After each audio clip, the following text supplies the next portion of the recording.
Assalamualaikum warahmatullahi wabarakatuh. Selamat siang anak-anakku semuanya. Semoga kita dalam lindungan Allah Subhanahu wa taala dalam keadaan sehat walafiat, terhindar dari virus corona ini. Amin amin ya robbal alamin.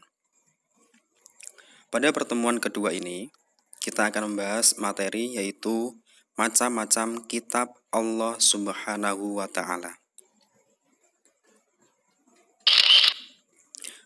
Kalian bisa menyimak di LKS halaman 6. Macam-macam kitab Allah Subhanahu wa taala. Yang pertama adalah kitab Zabur. Kitab Zabur ini diwahyukan kepada Nabi Daud alaihissalam pada abad ke-10 sebelum Masehi di Yerusalem, tepatnya di negara Israel. Secara bahasa, kitab Zabur atau Zabur itu berasal dari kata Zabaro yazburu zabrun, memiliki arti tulisan. Jadi, menurut arti aslinya adalah kitab tertulis. Isi pokok ajarannya ada 150, itu berisi pujian-pujian kepada Allah Subhanahu wa taala atas segala nikmatnya, kemudian berisi tentang zikir, berisi tentang doa, berisi tentang nasihat, dan juga berisi tentang hikmahnya. Merupakan petunjuk untuk kaum Nabi Daud alaihissalam. Itu zaman terdahulu ya, pada zamannya Nabi Daud. Sebagaimana firman Allah Subhanahu wa taala dalam surat Al-Isyrah ayat 55, artinya, dan Tuhanmu lebih mengetahui siapa yang ada di langit dan di bumi. Dan sesungguhnya telah kami lebihkan sebagian nabi-nabi itu atas sebagian yang lain. Dan kami berikan Zabur kepada Daud. Next. Kemudian kita bahas mengenai isi kandungan dari pokok kitab Zabur. Yang pertama, kumpulan puji-pujian kepada Allah Subhanahu wa taala. Yang kedua, berupa nyanyian perorangan sebagai ucapan syukur kepada Tuhan. Yang ketiga, ratapan-ratapan jamaah. Yang keempat, ratapan dan doa individu. Dan yang terakhir adalah nyanyian untuk raja. Jadi, ketahuilah, kitab Zabur diturunkan pada tanggal 12 Ramadan. Jarak antara kitab Zabur dan kitab Taurat adalah 500 tahun. Next. Yang kedua kita bahas mengenai kitab Taurat. Yang pertama adalah kitab Zabur, kemudian yang kedua adalah kitab Taurat. Kitab Taurat diturunkan kepada Nabi Musa alaihissalam, tepatnya di Bukit Turisina di Mesir, pada abad ke-12 sebelum Masehi, yang menjadi pedoman hidup bagi Bani Israel. Taurat dalam bahasa Ibrani adalah Torah. Taurat adalah kitab yang diturunkan oleh Allah Subhanahu wa taala kepada Nabi Musa alaihissalam untuk dijadikan petunjuk dan bimbingan baginya dan bagi umat dari Nabi Musa alaihissalam. Sebagaimana firman Allah Subhanahu wa taala dalam surat Al-Isyrah ayat 2. A'udzu billahi minasyaitonir rajim. Bismillahirrahmanirrahim. Wa atayna Musal kitaba wa ja'alnahu hudan li bani Israil. Hudan li bani Israil alla tattakhidu min duni wakila. Artinya, dan kami berikan kepada Musa yaitu kitab Taurat, dan kami jadikannya sebagai petunjuk bagi Bani Israel dengan firman, janganlah kamu mengambil penolong selain aku. Aku ini adalah kembalinya kepada Allah Subhanahu wa Ta'ala. Quran Surat Al-Isra ayat 2. Next. Taurat. Taurat adalah kitab yang terdiri dari 3 komponen. Yang pertama adalah Torah, kemudian Nabiin, dan Hatubiin. Dalam kitab suci agama Yahudi itu disebut dengan Biblia, Biblia, atau disebut dengan Alkitab. Kemudian orang Kristen disebut dengan Old Testament, disebut dengan Perjanjian Lama.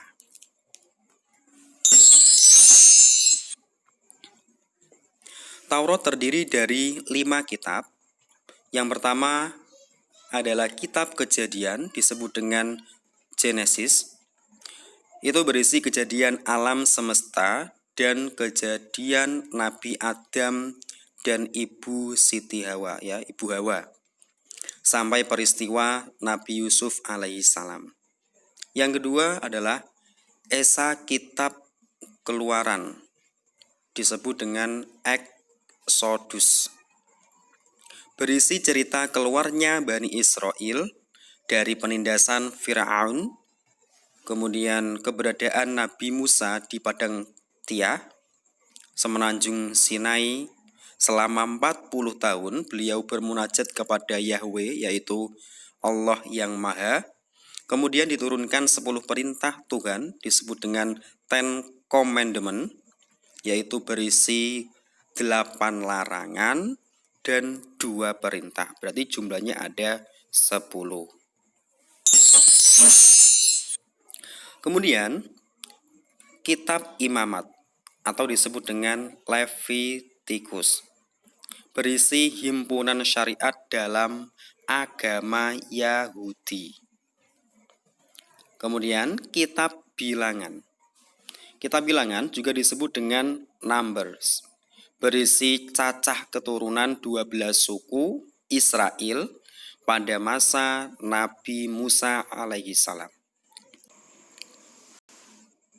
Selanjutnya adalah kitab Ulangan atau disebut dengan Deuteronomi, berisi ulangan kisah dikeluarkan Bani Israel dari tanah Mesir dan ulangan himpunan syariat. Next.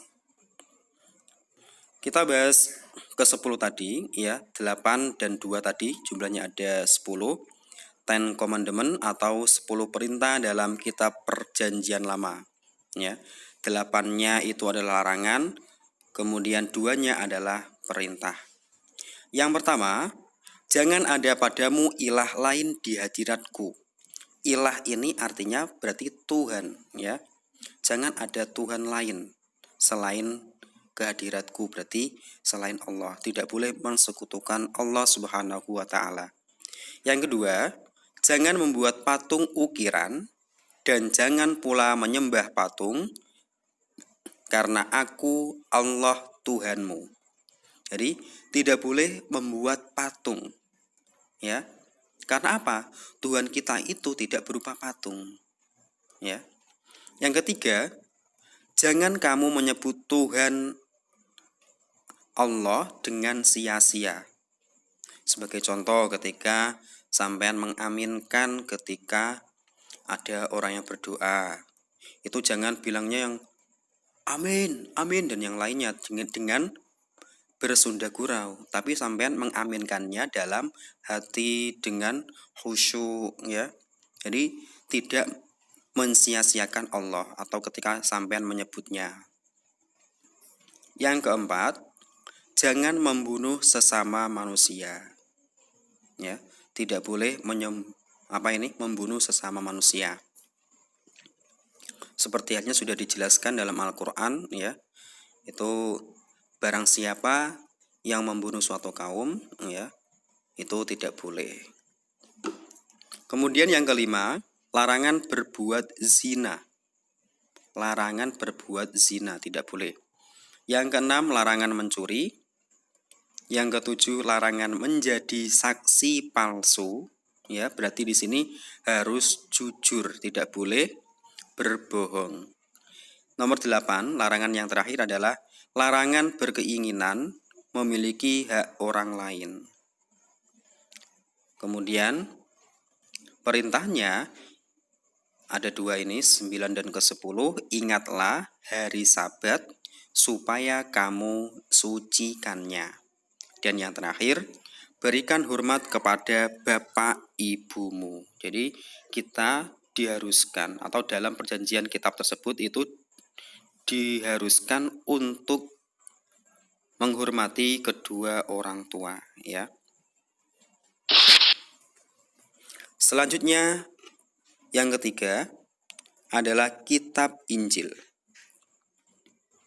Yang pertama adalah kitab Zabur, yang kedua kitab Taurat, dan yang ketiga ini adalah kitab Injil. Kitab Injil itu diturunkan kepada Nabi Isa alaihissalam pada abad pertama Masehi di Yerusalem, tepatnya di negara Israel. Kitab Injil semula berasal dari bahasa Yunani, ya. Memiliki arti itu kabar gembira, ya. Kemudian diterjemahkan ke dalam bahasa Arab menjadi Injil. Mulanya itu Evangelion, ya, Evangelion. Kemudian diterjemahkan dalam bahasa Arab itu menjadi Injil. Makna dari kabar gembira yang dimaksud adalah karena Nabi Isa alaihissalam menggembirakan para umatnya dengan berita akan kedatangan Muhammad SAW, atau Nabi kita, ya, Nabi agung kita, Nabi pungkasan, sebagai utusan Allah Subhanahu wa Ta'ala yang terakhir untuk seluruh alam ini. Nabi Isa alaihissalam mengajarkan Injil kepada para pengikutnya hanya selama 3 tahun. Tepatnya sejak beliau berusia 30 tahun sampai 33 tahun. Lalu beliau itu diangkat atau diselamatkan oleh Allah SWT dari pengejaran kaum Yahudi yang ingin menyalib beliau, ya. Kemudian isi pokok dari kandungannya, yang pertama, ajaran hidup zuhud. Karena pada masa itu orang-orang Yahudi sedang dilanda kerasukan dan ketamakan kepada harta. Yang kedua, isi kandungan yang lain adalah sama dengan kitab-kitab suci sebelumnya. Sebagian isi ajarannya menghapus hukum-hukum yang tertera dalam Taurat yang tidak sesuai pada masa itu. Firman Allah dalam Quran surat Al-Maidah ayat 46 yang artinya, dan kami iringkan jejak mereka, yaitu nabi-nabi Bani Israel, dengan Isa, yaitu Nabi Isa, putra dari Maryam. Membenarkan kitab sebelumnya, yaitu Taurat, dan kami telah memberikan kepadanya kitab Injil. Sedang di dalamnya ada petunjuk dan cahaya yang menerangi dan membenarkan kitab yang sebelumnya, yaitu kitab Taurat, dan menjadikan petunjuk serta pengajaran untuk orang-orang yang bertakwa.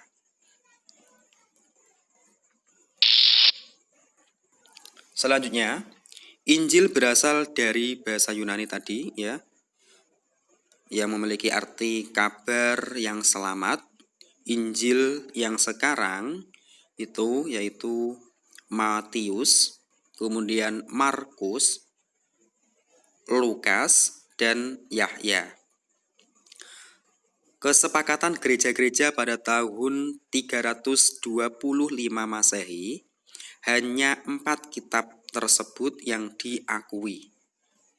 Keempat kitab tersebut dinamakan Perjanjian Baru. Ya, keempat itu yaitu adalah Matius, Markus, Lukas, dan Yahya. Injil yang tidak diakui gereja disebut apokripa. Apokripa, yaitu Injil-Injil yang tertolak. Salah satu yang ditolak adalah Injil Barnabas. Karena apa? Karena isinya itu mirip dengan Al-Quran. Makanya tertolak atau ditolak pada gereja tersebut. Ya, Pak.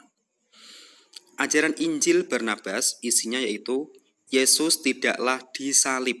Yang disalib adalah Yudas Iskariot yang wajahnya memang diserupakan dengan Yesus oleh Tuhan atau oleh Allah.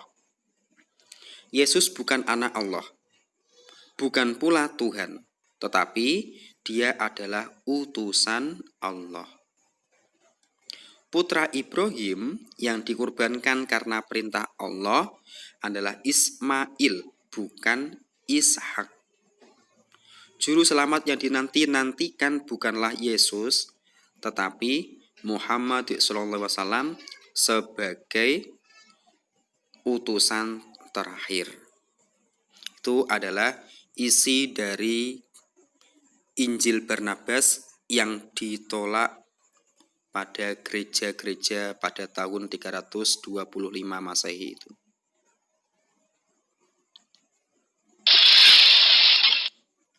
Kemudian, isi kandungan pokok kitab Injil. Yang pertama membenarkan isi kitab sebelumnya, yaitu kitab Zabur dan kitab Taurat. Yang kedua, mengajarkan untuk hidup zuhud. Yang ketiga, menghapus ajaran-ajaran kitab sebelumnya yang sudah tidak sesuai dengan ajaran. Ya, saya ulangi lagi, menghapus ajaran-ajaran kitab sebelumnya yang sudah tidak sesuai dengan keadaan zaman. Jadi hukum sekarang pun juga sesuai dengan perkembangan zaman. Jadi hukum dari dulu ya sampai sekarang pun juga berbeda-beda. Karena apa? Karena permasalahan dulu dan sekarang pun juga berbeda. Ada banyak sekali permasalahan-permasalahan yang baru, kemudian mengharuskan ada hukum baru. Nah, tahukah kamu bahwa apa? Bahwa kitab Injil itu diturunkan tanggal 18 Ramadan. Jarak antara kitab Zabur dan kitab Injil adalah 1200 tahun. Nah, sekian dari pembelajaran saya. Kurang lebihnya mohon maaf. Sebelumnya ada tugas, tolong kalian tulis materi tadi ya, kalian tulis di buku tugas. Sekian. Wassalamualaikum warahmatullahi wabarakatuh.